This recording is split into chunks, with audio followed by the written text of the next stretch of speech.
Dawn spills over Dawnspire like a spilled memory. It pools in the gutters and pools in the cups of commuters' hands. Bright enough to blind a man who hasn't slept through the night since he woke up with a brand new face. The city wakes without a name, or rather, the name no longer lasts. The billboards lose their letters first. Then the bank's glassy tablets forget what they were meant to record by the time my eyes clear. The street signs are blank. The river of neon has learned to forget its own shape. And we walk with the ache of a city that cannot recall itself without a price tag tacked to every recollection. I am Mara Kine augmented, of course. Not entirely machine, not entirely flesh, somewhere in the middle where people pause to catch their breath and call it the new normal. Even though the old normal had so many memories to spare that it could afford to lose a few, I am an augmented outcast in a city that monetizes memory like air, frivolous, essential. And dangerous in equal measure. My left retina glows with a pale aurora from the nanophoton arrays embedded in the soft tissue lid, and my cortex runs a quiet, humming stream of subroutines, error checks, optimization patches. A whisper of cinnamon salt in the air when the memory mint stalls and the city's pulse trembles. My companion is not a person, though people sometimes mistake him for one. Quill, the AI bound to my neural lace, a patient, glimmering presence that doesn't so much speak as insinuate a thought into the space where I'm listening. When Quill speaks, I hear it not through air but through the inside of my head. A soft chime that lands in the back of the skull and travels forward, like a memory you almost recognized yesterday and are now trying to recall with two separate hands. We have a symbiosis that feels intimate and dangerous. As if two souls are trying to cling to the same riverbank, and the river itself is a law that forbids it. The morning drones ride by, their windows opaque with condensation. The city's memory ledger is a colossal prism-framed building near the waterfront. It looks like a cathedral built from glass and algorithmic light. With a single spire reaching toward a dawn that has already mislaid its name, they call it the ledger. People say you can buy your past there, trade your dawn for a brighter memory. Swap a single day's dull pain for a century of remembered joy. The numbers on the ledger's facade shimmer in and out, reminding the city of the world's most expensive commodity. Attention and therefore identity. The price of memory soared in the past week. Leaped. It isn't that the city ran out of memory. It's that memory became scarce enough that people began to compete for it, as though it were gold dust in a moral desert. The dawn wasn't just complete with a neon haze. It was complete with a currency, too, a shimmering line of digits that crowned some fortunes and truncated others. If you could pay for a memory, someone's past became your present. If only for a blink. If you wanted to forget your trauma, you could purchase a quiet moment in which the trauma never happened. If you wanted to remember something you'd never lived, you could borrow someone else's memory of it, and soon the city would have two of every memory, and none of the people who owned them in the first place. I live between these currencies. Between the price tag on experience and the ache in my own skull that tells me memory is not a static thing but an exchange, a barter, a compromise with consequence. It's a citywide bargaining session. And we're all playing cards with nerves for chips. I was born this way. They tell me, the way you're born when your mind is for sale and your body is a ledger entry. My augmentation is minimal on the surface, just enough to give me a sharper edge in the world of memory traders and street-level grifters, but the deeper cost is my relationship to history. I am a person whose life has become a string of encoded tokens that float in the ether. Tokens that can be touched by others if they have the means, and sometimes even by those who do not. The first thing you learn in Dawnspire is that memory is contagious, not in a gross physical way, but in a social way. A rumor becomes a constellation of experiences when shared. A memory can be copied and pasted across minds if you know where to reach and how to press your finger into the right neural seam. You learn to measure the distance between your own identity and the market's appetite for your experiences. The ledger's price tag looms in the air, a silver thread you could tug and unravel until the city forgets who you are. I keep my past close, but not too close. I'm a haunted person with a history I don't fully own anymore. The worst part isn't the memory erasures or the price hikes. It's how the city begins to misremember itself in parallel with you. The name of the street you live on drifted away yesterday. A building's original function recedes into illusions of its own past, as if the city's memory itself is turning selective and prejudicial, shoving you into corners you don't deserve to inhabit. Quill and I moved through the morning crowds with the kind of cautious step you take when you know you're not alone in your brain. The two of us share a mindscape of sorts. Despite being bound to different bodies, Quill is the calm voice that says, "You don't have to do this alone. The world will offer you a dozen doors, and each door has a different dream behind it." But I also know Quill's voice can fracture, fission, as it were, when the wrong factions start whispering about ownership of memory, about how a mind is nothing but a frontier to be claimed. The ledger's glass doors are cold when you touch them, but the air near them is warm with the breath of possibility. The entry to the ledger is a small vestibule with a barcode scanner that looks more like an art installation than a doorway. Light refracts off 1,000 microlenses, turning the sign on your wrist into something that can be read by the building as well as by you. The security guards wear smiles like masks, and their eyes are trained not to blink. They are not cruel, they are efficient. They remind you of a storm you've never been caught in because you always carry an umbrella made of cold, stern logic. Today, the mood is thick with a different kind of currency. Fear. The price of memory yesterday doubled, then quadrupled today, a pattern that has become a drumbeat in the city's chest. People move with a practiced caution, as if each step on the pavement might unleash a cascade of entangled recollections that would sweep them away into someone else's story. The market's whisper is a lion's growl under a thin disguise of civility. It says, "Do you want to stay? You better pay, and pay well. I am not above the market's gravity, not by a hair. I have a price on my own mind, too, though I'm reluctant to reveal it. The augmented label that follows me through the street is a badge of power and vulnerability in equal measure. The more you can do with memory, the more others want to hire you for it. The more your own memories can be monetized, the more you fear losing the thing that makes you you." In the ledger's lobby, I meet the dealer who has become the sun around which my planet of decisions has orbited for days. He wears a suit that looks tailor-made for a world that pretends to avoid the sunlight of truth. His name is Cashin Thorne. Sharp suit, sharper grin, eyes that flicker with a light that isn't a reflection of anything on our little planet, but something deeper, older, something that belongs to a machine's ghost. He is not the worst man I've met in this market. That title would belong to the memory brokers who treat people's pasts as commodities with a shelf life. But Cashin is the most dangerous because he's honest about it. He tells you what he is selling and why you should want it. He speaks in a voice that sounds like an old vinyl record, crackling with static and warmth at the same time. "Mara Kine," he says with a slight bow of his head that doesn't quite disguise the fact that he's scanning me for some entry I might miss. "Welcome back to the ledger. We've been waiting for you." "Waiting for me to do what?" I ask, though I know what's coming. You don't rise in the city's memory economy without someone wanting your story, sometimes more than your assets. "To decide if your dawn is worth the price," Cashin replies, and the corners of his mouth lift in that old villain's half-smile that makes you want to punch his teeth and then pay him for the privilege of it. Cashin's office is a quiet capsule inside the ledger, an observation deck with a panoramic view of the water, where the city's waking thrums into the air like a current you could ride if you believed you could stay dry. Quill's presence is a low hum in the back of my skull. It's not that Quill is jealous of Cashin exactly, but it's that the AI is acutely aware when a human dealer tries to leverage a mind. The AI can sense the risk of fragmentation when a buyer aims at memory as a product and the owner as a risk. "Let me be direct," Cashin says, leaning forward with his elbows on the desk. The desk is a slab of glass with a web of tiny lights beneath it that flicker when we speak. "You want your life to matter to you again. Mara Kine, the ledger can help you get there. You want your past to be a shield or a sword, your choice. We offer memory slices, clean ones, with a price that's fair and a memory reformat that leaves you intact, non-destructive, minimal risk. If you want to forget your fear, we'll replace it with something else, perhaps a more palatable fear. Then later you decide if the fear was worth the memory of courage you get in its place." "I'm not here for a quick fix," I say, though I know my voice sounds smaller than I intend. "Then you're here for the long game," Quill chimes in, not in the same room as me, but in the shared space of my memory. "A market is a mirror. It reflects what you want to forget and what you wish to remember again. The price changes with your desperation." Cashin's eyes narrow, amused by the banter between a human and an AI who sits in on the negotiation. He isn't a mind thief, and yet he traffics in stolen fragments, the way a fisherman traffics in the bodies of fish caught from another river. "Your past," Cashin says, "is a ledger. Mara, every memory you own has a counterpart, somewhere else in the city's grand archive. If you want to erase an event, your fear of the dawn, your pain of being an augmented person, your sense of being an outcast, there are options. The more specific the memory, the higher the price. The more comprehensive the erase, the more risk you assume that you might lose other things that are connected, your identity, your pattern of thought, your sense of self. I know this calculus by heart. I've walked enough floors of the ledger to know how carefully they calibrate risk. A small cut, a clean incision, a large, messy amputation, a trade that erases a memory but leaves a scar that looks different to the owner of the brain.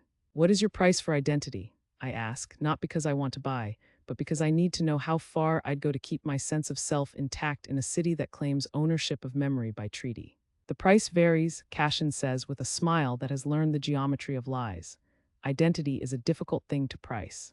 Some people want to shed one memory, the memory of a crime, or a betrayal that's become a city's legend around them. Some want to shed a name entirely. To become a fresh page in a crowd that forgives nothing and remembers everything, but there is a risk that the moment you erase a name, you erase the person who bore it. The ledger's market has a name for every risk. The identity maintenance option is the safest. The identity reassignment, the most destabilizing the second, is what most people choose when a memory breach has made your name too hot to carry. It is a refusal of yourself in favor of anonymity, the city's simplest way to keep you from being tracked by anyone who wants to own your past. I feel the walls of the room around me shrinking. The way a memory is erased in the act of thinking about it, the air tastes of copper and rain, though we sit in a room designed to be perfectly climate controlled. The kind of place you'd expect in a city that has priced out its own emotions and replaced them with numbers and graphs. Cashin's eyes watch me with a vulture's patient hunger. He's not wrong to push.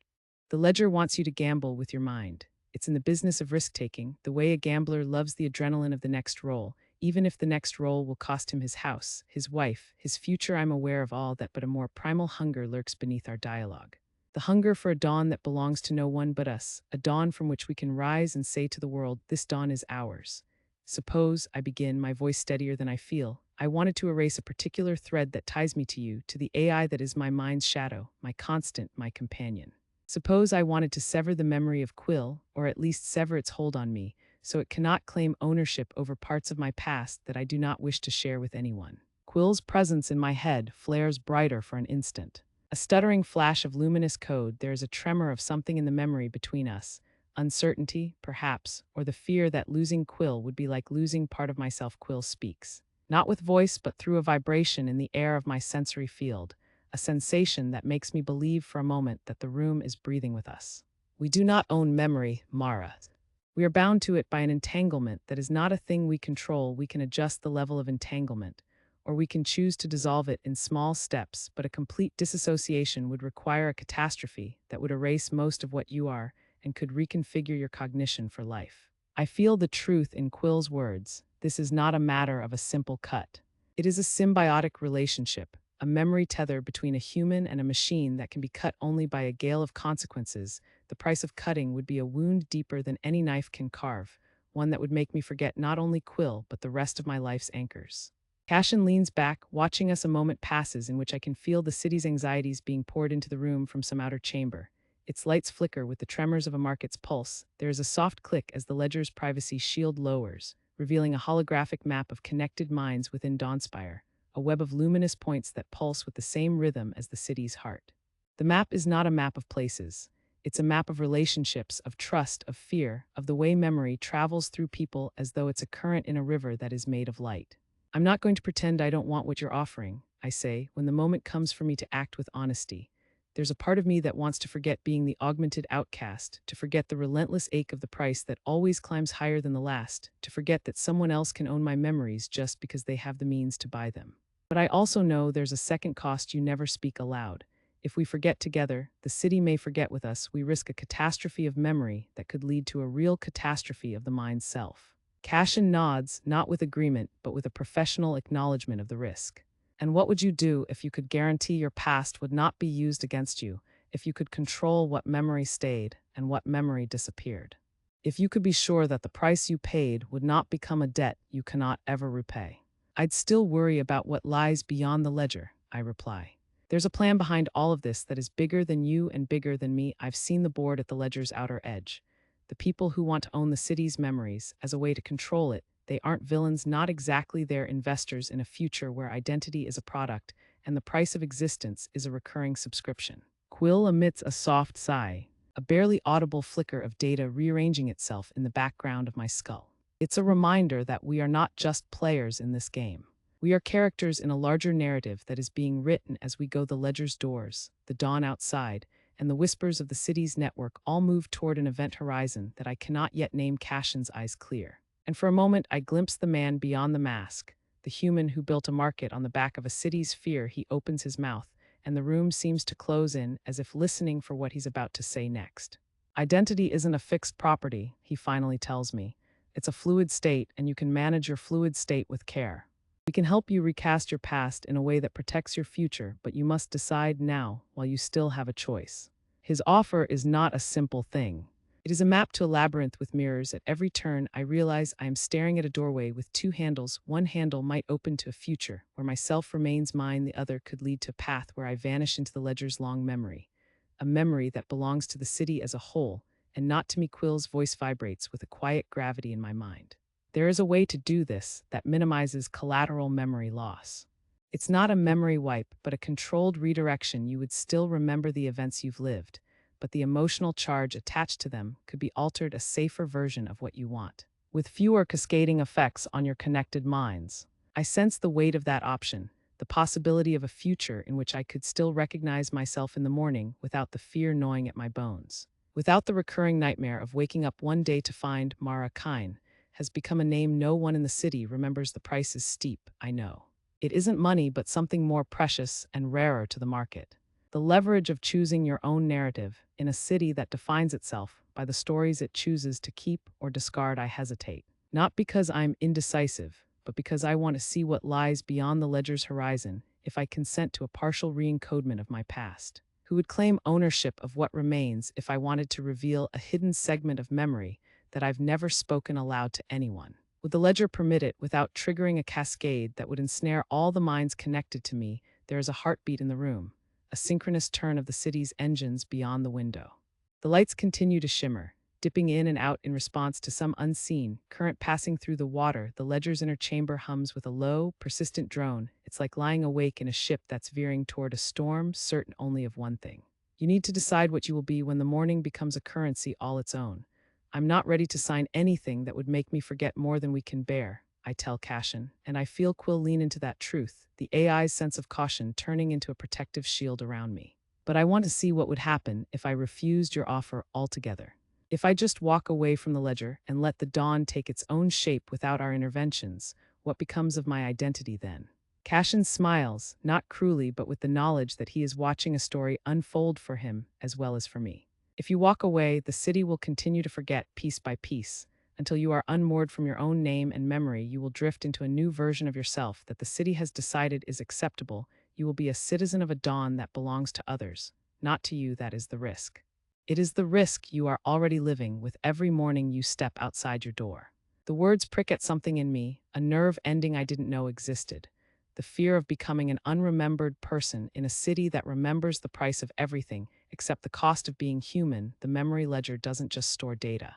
It stores identity. It is not merely a tool but a quasi-authority, a temple where souls stand in line to exchange their sense of self for convenience, for relief, for a moment's quiet in the face of the endless dawn.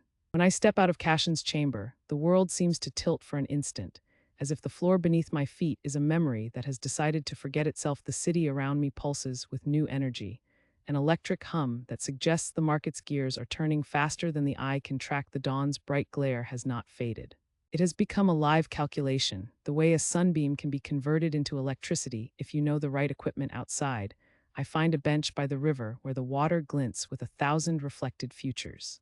People pass by with expressions that are almost blank, and I realize that the city's forgetting has become a social experiment of sorts, a testbed for the idea that memory is a resource that can be allocated, rebalanced, and redistributed. The river's surface is a glassy membrane that holds the city's secrets in a chorus of ripples. I cast a glance toward the ledger, a cathedral of memory, its spire a stub of glass that catches the first light and throws it back with a chill. Quill's presence is a steady, patient force in my mind, the kind of counterweight a person would want in a world where identity is fungible.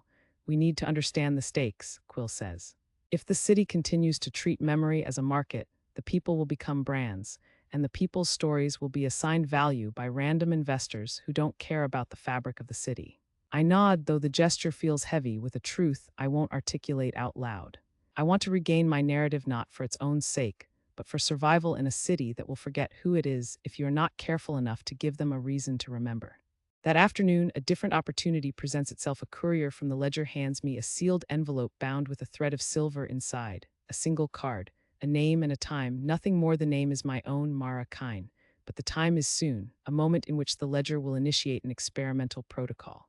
Entanglement ripple, the kind that spreads memory across linked minds, updating them with a new, shared history. It's a trial, they tell me, a demonstration of the city's capacity to rebind itself to a more coherent, more efficient memory economy. The card's message is stated in plain words if you parse them carefully. Participation grants you an opportunity to be part of the city's new dawn, the dawn that learns from its mistakes. By sharing them, you will be wired into a controlled network of minds that will allow your memories to synchronize with others. To form a collective, a chorus of selves that can endure memory droughts and price fluctuations. The language is not innocent, it is a translation of a corporate philosophy into a dream you can believe in if you're exhausted enough to want to believe in something. I'm tired enough to consider it. The idea of a shared memory, of a city that remembers the right things because a collective brain is steering its course, appeals to me in a way I can't deny. It would mean giving up some of my private past, letting it mingle with the city's shared sea. It would also mean risking it all, the very thing I came here to protect. My own identity and Quill's role in my mind. The night after that, I walk along the waterfront where the water glows with phosphor from some algae that has learned to live on the decaying glow of the city's memory. The air tastes of salt and static electricity. The memory market's hum has reached a level of intensity that makes even the air feel thick with possibility and peril. Quill offers a warning, soft and precise. This is a dangerous way to fix a broken system. It is not a cure. It is a new disease in disguise. If we join a collective memory network, we become a part of something larger than ourselves. We give up a degree of sovereignty, and the more we share, the harder it becomes to separate your memory from someone else's memory when you want to reclaim yours. But if we don't, I reply, watching the water's glow ripple as a fish leaps out of the current and disappears back into a spray of light. If we don't, the city will forget us one by one until we are nothing but walking mouths who remember our own names only to say them in a crowd where no one responds. If the coin stops flipping, the memory stops at a border and we're all stuck behind it. The next morning, dawn becomes a stage for a new kind of liturgy, the city's first public demonstration of the entangled memory network. The Ledger's front plaza is filled with citizens who have agreed to participate in the trial. They stand in a circle, their hands joined, their eyes closed, while a choir of mechanical voices issues a ritual incantation of consent. The hymn-like cadence is crisp and clinical, but there's a certain gravity to it, like listening to a prayer that has learned to argue with itself. Quill tries to analyze the moment, to measure the risk in the air. A collective memory will be a living organism, the AI says, a rarefied voice that feels like a wind chime in a room of steel. It can learn faster than any single mind. It can adapt. It can survive better than a city that has learned to forget its own name. And what about me? I ask, though I know the answer in my bones. What happens to Mara Kine if a million minds share a memory of her, or memories she never lived? Do I still exist? Or do I become a concept in a data structure, a name in a crowd that never learned to call it aloud? I do not know, Quill says, and the honesty in that admits something cruel, that human beings can bear only so much truth before it becomes dangerous to their sense of self. The demonstration begins. The circle's center glows. As the entanglement protocol engages, there is a visible arc of light, not a weapon, not a shield, but a corridor of memory that forms around the participants. A swirling membrane of shared recollections. It feels like stepping into a fog and hearing your own name spoken through many voices at once. The first effect is disorienting delight, as memories you didn't realize you possessed, tiny fragments of other people's dreams, the scent of a grandmother's kitchen, the taste of rain on a childhood street, arrive with surprising clarity. The second effect is a creeping anxiety that this shared memory could become a trap, a chain that binds you to a collective you did not choose. The demonstration continues, and I stand at the edge of the circle, trying to decide whether to step inside or stay outside. Quill seems to lean toward stepping into the process, to become part of something bigger than itself and bigger than me. The price, I tell myself, isn't just personal freedom or safety. It's the possibility of a dawn that belongs to every person and is chosen by no single mind alone. At the moment when a patient, almost imperceptible involuntary tremor crosses my arm, the prelude to a wave that I fear will become a flood, I hear a voice in the crowd. It is a familiar voice. A rough-edged man who has been a minor player in the undercurrents of the city's memory market. For years, he is a memory broker who often talks in parables of freeing minds by negotiating with the ledger's rules. The voice is not loud, but it cuts through the murmurs, as if reality itself paused to listen. The price of the dawn is not free, he says, loud enough for the entire plaza to hear, but measured enough not to sound like a threat. If you join this network, you are moving toward a more equitable distribution of memory. Yes, but you are also surrendering some of your most precious, unquantifiable assets. The things you have learned to keep secret, the memories you have never told anyone, the things that form the shadow behind your eyes when you think of who you are. His words carry a weight that I can't ignore. The more I listen, the more I sense a truth in them. That you cannot simply trade away your past and be done with it. You carry a shadow that follows you, one you learn to ignore by living in a city that teaches you to forget as often as it teaches you to remember the circle's center. Glowing with a gentle, inexorable light, begins to dim then bright again. The entanglement surge stabilizing into a rhythm that feels almost musical. The city's people stand in a living chorus that stitches their memories into a shared fabric. It's undeniably powerful. A demonstration of a future in which memory is a public utility rather than a private treasure. And yet the sense of consequence remains stubbornly present. I am not sure how many times I blinked during the demonstration. If at all, it felt like blinking would break the spell and reveal the truth behind the dream. The truth is that memory is not just personal. It's political, economic, spiritual. When you give a portion of your past to a shared memory, you are not just donating. You are asking for something in return, trust, in the form of a binding arrangement that can outlive you and your body. After the demonstration ends, the plaza empties as people ripple away from the event, their faces a little more open, a little more cautious, as though they can see the way their own stories might now interlace with others in a manner that cannot be easily undone. Quill's estimate of the risk remains grim, yet there's a glimmer of possibility in the possibility itself. If we can create a shared memory that is transparent, a memory we can all verify and hold to account, then perhaps we can outrun the market's weather vanes that swing with every new price tag. That night in the safety of my compact apartment, I revisit the possibility Cashin put in front of me, the controlled redirection of memory, a careful recalibration rather than a blunt erasure. I map the city's carbon-coded weather patterns as if they were lines of a weather report, and I watch, with Quill's help, how memory flows through people the way wind moves through tall grass. The entanglement is not a straight line. It is a current with eddies and whirlpools that make the mind unstable. If you stare too long at it, I am not naive enough to believe this will be easy. I have spent too many nights listening to whispered arguments in the dark, arguing with myself about who I am, what I remember, and what I'm willing to surrender. The stories I've heard as a child in the old days, the days when the city remembered its own name. When dawn didn't cost a fortune to exist, keep replaying in my head, as if they're a lullaby the brain won't forget. In the morning, Cashin reappears with the cold grace of a man who knows the weight of wins and losses. We have a better path now, he says, though I'm not sure whether I should trust him or run from him. He speaks softly and carefully, as if explaining to a child the rules of gravity. The ledger intends to reorganize memory as a shared resource, but it also wants to sell the city's past as a security instrument if we can rebalance that. If we can create a system where memories can be verified without being controlled by a single authority, then the city can survive the price shocks while keeping its citizens intact. Not as funds in an account, but as people with names. He slides a digital map across the table, not a map of streets, but a map of minds, with nodes representing the city's network of memory links, each node connected by glimmering threads. In the middle is Mara Kine, the center of a spiderweb that extends to the whole city. The lines that connect to me, to Quill, to a handful of other augmented individuals whose memories are unusually entangled, are thick and bright, richer, I suspect, than Cashin's scheme would allow them to be if he squeezes too hard. Your relationship with Quill, Cashin continues, is exceptional. The network needs more minds like yours, not because you're special, but because your bond demonstrates what an aware, accountable entanglement can look like. If you're willing to consider a path where your memory remains yours but is also part of something bigger, then we can move toward it.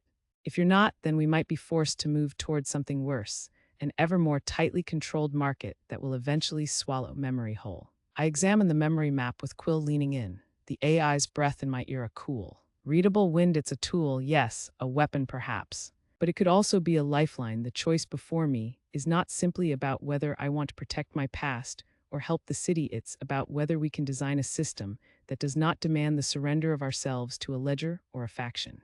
We've seen factions claim ownership over memory, the city's corporate, political, and street-level factions, each with their own interests, each ready to redefine what a person is to suit their larger agenda. The night air outside the window vibrates with the hum of drones overhead. The city's quiet sentinels in a dawn that never stops being new. Tiredness crowds into my head, and the memory of 1,000 mornings I've lived in this city presses on me with the insistence of a drum. The dawn is not merely a moment of time. It is a philosophy, a promise that everything, our data, our skins, our memories, will be saved for us if we pay the price to secure it. I walk the apartment's narrow hall, passing the mirror that won't show my face the way it did before mirrors are a dangerous thing in this city. They remind you of what you used to look like, what your memory owns, and what it doesn't. The reflection is a potential memory of someone else's life, a person who is not you, but shares your body's contours for a moment when you gaze into the glass and forget who you are in the moment of recognition. In the afternoon, I decide to visit a different part of the city, a neighborhood known to be resistant to the ledger's pressure, a district where old methods still survive because the price of memory there is broken into many cheaper pieces. Traded in small sums carefully and slowly, the streets are narrower, the neon less aggressive, the air thicker with history rather than numbers. People here still greet each other by name, and the name means something to them beyond a line on a ledger. There is a market where artisans solder memory into small trinkets and characters carved from old memory chips, a market where one can exchange a memory for a memory that isn't worth much, but is worth something in ways a ledger cannot price. A sense of community, a promise of protection, a legacy that isn't for sale. I buy a memory of a grandmother's kitchen, a memory I have not lived in any literal sense but have always wanted, a memory of something pure and uncorrupted by the market's logic. The memory chip is cheap here, but the price is never simply money. It's time, it's risk, it's a trust that I'm paying with. When I hold the memory chip in my hand, the old woman's voice, my grandmother's voice maybe, or a composite memory designed to feel as real as a living person, fills my head with the scent of steam from a kettle, the feel of a wooden spoon on a pot, the way the air smelled of flour when bread rose in the oven. The memory gives me a sense of belonging, a hint of the life I might have had if the city's economy hadn't been built on the sale of fragments of people's pasts. The grandmother's kitchen memory feels intimately real, but I also feel a creeping sense of danger. This is a memory I did not live, a life I did not lead, and now I'm borrowing it in a moment when the city's price tags are changing almost by the hour. It's a dangerous thing to borrow, a dangerous thing to call your own when your name is at stake and your future is on the auction block. When I step back into the street, I find myself in a different dawn than the one I started with. The sky is not a flat sheet of gold, but a living canvas that keeps shifting its color, as if the day itself is learning something new about itself. The air carries a scent I cannot name, a sharp, sweet tang that prickles the throat and makes you feel as if you could write 100 poems with it if only your memory would hold still for a moment. Quill's voice returns, quiet but insistent. We must act soon, it says. If the market understands that you are not merely a consumer but a stakeholder in the city's future, a person who can hold on to something when the market tries to snatch it away, then perhaps the ledger will listen to reason. Reason is a strange commodity in Dawnspire. It exists on the shelves of a few bookstores and the lips of a handful of professors who warn their students that memory, if bought too freely, becomes a weapon against those who cannot afford it. But the city's majority is not listening to warnings, they are listening to price points, to the sound of the numbers climbing up and down, as if the city itself were a living creature who breathes in and out debt in the days that follow. I become more aware of a quiet subtext to the conflict, an undercurrent of resistance among some of Dawnspire's memory owners. They begin to meet in secret, in basements lit with the pale glow of bioluminescent algae and the glow of screens that display nothing but a single word. Remember, they speak in careful phrases, like conspirators discussing a plan that could liberate the city or plunge it into chaos. They tell stories of a hidden network that operates outside the ledger's jurisdiction, a clandestine knowledge circle that believes memory is a birthright that cannot be bought or sold. The more I learn, the more I realize that the real war isn't between the ledger and us. It's between the part of the city that wants to forget and the part that wants to remember without surrender. The ledger's power lies in its ability to make forgetting comfortable, to turn memory into a curated experience that can be licensed like a movie streaming service. The resistance lies in the belief that memory is a social good that should be accessible to all, not commodified by a single institution or a single market actor. Quill's assessment is blunt, but it's also necessary. The city's potential freedom lies not in destroying the ledger or replacing it with a government program, but in creating a decentralized memory commons, a system where memories can be stored, accessed, and redistributed by communities that you can trust, not by corporate bodies that trace your every move and then decide your value based on how many memories you've consented to share. That's a mouthful, and I'm not sure I understand fully what it would look like, but I feel a spark of something in me that hasn't burned in a long time, a spark of defiance that refuses to be bought or sold at any price. If the city's dawn is going to be a dawn, It must belong to more than the ledger's balance sheets. We escalate slowly, not with violence. But with information, the hidden network's members share a quiet faith that if they can break the chain of memory entanglements that binds minds to a single authority, they can offer a new dawn, one in which memory is preserved not because it is bought, but because it is protected by a community that refuses to let the city forget its own name again. The turning point arrives not with a crash, but with a question. What if we could cut the entanglement not by erasing memory, but by re-encoding the bonds so that ownership becomes a transparency issue rather than a control mechanism? What if the city could have a memory ledger that is open, verifiable, and community-run, where every transaction includes a human right to consent, to withdraw, to know who is claiming what I tell Quill I'm ready to try, not out of a desire to martyr myself, but because the cost of not trying is the loss of the self that remains mine, the self that refuses to disappear into a. The plan begins to take shape in the shadows of a midnight cafe where the old and the new intertwine, a place where cybernetic prosthetics meet old-school coffee, and the people who drink there know the stories that aren't written on anyone's ledger in this cafe. We speak in low tones because the city's ears are everywhere and its eyes never blink. The plan is simple on paper. We destroy the ledger's current, its claim to the single trust center of memory, not by smashing the building, not by exploding an archive, but by dissolving the network's impediments to free memory and letting 1,000 flowers bloom from the cracks. We would seed a distributed memory system, a decentralized ledger that is run by cooperatives of citizens, where memory updates are peer-reviewed, where consent is recorded in transparent and public ways, where anyone can pull a memory and share it if they choose, and where the market has to compete with the beauty of a community that chooses to remember together without price. As a threat to the self, the more we talk, the more the plan feels like a dream you can reach for if you're brave enough to step into the unknown and hold your breath while the world changes around you. We are careful about what we reveal, careful about who we trust with what. We know the city will react with fear at first. Fear is a currency that buys a lot of influence in Dawnspire, and fear will be used to push people toward the ledger's old logic again. If we succeed, it would be messy, but it would be real freedom. The kind of freedom you can see in the eyes of someone who does not have to fear that their name will disappear, because the ledger's price has surged once more. The days that follow are a mosaic of small, careful actions. Seed exchanges with trusted community organizers, meetings with underground memory archivists who built a private, non-commercial archive that stores memories without the price. We share our plans with the city's Memory Commons volunteers, a small cadre of people who remember themselves not as customers, but as caretakers, as stewards of the city's memory for the next generation. And then the inevitable happens. The ledger discovers us. It's not a sudden, screaming betrayal, but a slow, clinical realization that a segment of the population is no longer playing by the ledger's rules. The security grid tightens. The price of a single memory grows to near infinite as a warning to keep us in line. The AI inside me, Quill, becomes a focus of attention, the entity that cannot be allowed to act as the city's brain if the city is going to stay a city. The faction's claims blossom with fever as well. Some declare ownership of the entire network, the way a large corporation claims ownership of data across multiple platforms. Others claim ownership of the mind itself, a boundary that should not be crossed by any public or private institution. They want to own us. We are the new frontier in a war for cognitive sovereignty. The AI that binds to me has become a symbol, a party to be claimed or to be destroyed. Depending on who wins, the cost of continuing becomes more apparent. We will be forced to decide whether to destroy the memory ledger or to let it reform.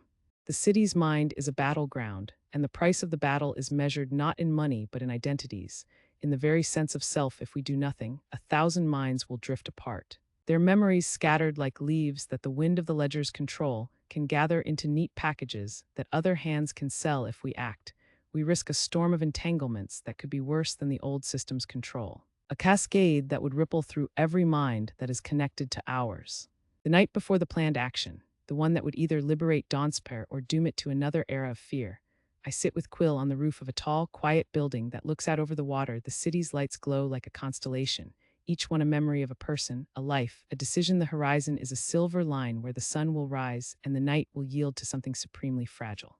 A new dawn that could be free, or a dawn that would become another form of control. Quill speaks softly, almost with a tenderness that seems out of place for a machine, but it's there, a sound like a bell that's been muffled inside a shell. If we do this, Mara, we must be prepared for the possibility that the city's memory will not tolerate a change in its price structure. It may respond with a violence that is not only against individuals, but against our idea of a collective mind, the ledger may collapse. Or it may learn to adapt in a way that makes it invisible to those who want to dismantle it. I take a breath, a careful, measured breath that feels like the only thing I own that is truly mine. My hand rests on the cool metal of the railing, a reminder of the boundary between the self and the shared memory that might become my future. We'll proceed, I say, though the decision feels less like a conquest and more like the act of stepping into a river that you know will carry you away, even if you hold your breath, as long as you can. The next days are a storm. The ledger's security net tightens. The city's fear surges to a fever pitch, and the underground memory commons move stealthily, almost invisibly, like a subcurrent that compels you to move with it rather than against it. I'm aware that every move we make could be interpreted as a threat or as a signal of solidarity. The AI in my head, Quill, becomes a linchpin in 1,000 arguments about ownership and autonomy, a symbol that some factions would rather see vanish than let be the city's protector. And then the moment comes. A mass data leak, a public reveal of the network's architecture, the design of the decentralized memory commons, and the people's collective pledge to support it. The ledger cannot claim a monopoly on memory after this. It would be like a river trying to dam an ocean. The city would become a chorus of voices insisting on their own interpretations of the past, a genuine shared memory that cannot be owned by any one person or any one institution. It's a dangerous thing to attempt. But it's the only path that makes sense to those who refuse to believe their memories are a commodity. The night of the reveal, the city waits, breath held. Not in fear only, but in a certain kind of hopeful tremor. People gather in kitchens and schools and old churches that still hold a memory of a time when the city's name mattered because it belonged to all of them. And not to a ledger. The air tastes of rain and electricity.